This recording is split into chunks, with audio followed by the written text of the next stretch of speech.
السلام علیکم، آپ دیکھ رہے ہیں کے نیوز ایچ ڈی۔ میں ہوں حارث علی شاہ گیلانی۔ چلتے ہیں آج کی اہم خبروں کی طرف۔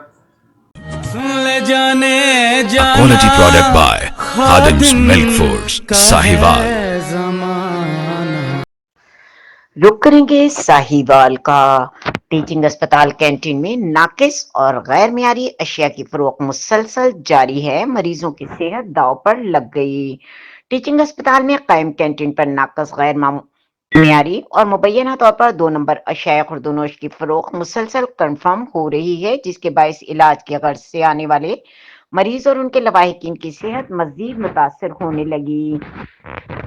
شہریوں اور سماجی حلقوں میں اس صورتحال پر شدید تشویش پائی جا رہی ہے کہ شفا کے مرکز میں ہی غیر معیاری خوراک مریضوں کی بیماری میں اضافے کا سبب بن رہی ہے۔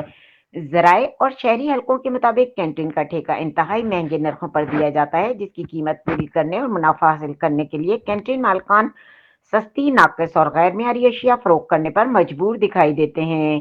الزام ہے کہ ہسپتال انتظامیہ ہر بار ٹھیکے کی رقم میں اضافہ کر کے ایسا مالی دباؤ پیدا کرتی ہے جس کے نتیجے میں مریضوں اور ان کے لواحقین کو غیر معیاری اشیاء خریدنے پر مجبور ہونا پڑتا ہے۔ حیران کن امر یہ ہے کہ Punjab food authority Sahiwal assistant commissioner کی جانب سے متعدد بار چھاپے، جرمانے اور ناقص اشیاء کی تلفی کے باوجود کینٹین انتظامیہ اپنی روش تبدیل کرنے کو تیار نہیں۔ بار بار کی کارروائیوں کے باوجود ناقص اشیاء کی فروخت کا سلسلہ جاری رہنا متعلقہ اداروں کی کارکردگی پر بھی سوالیہ نشان بن چکا ہے۔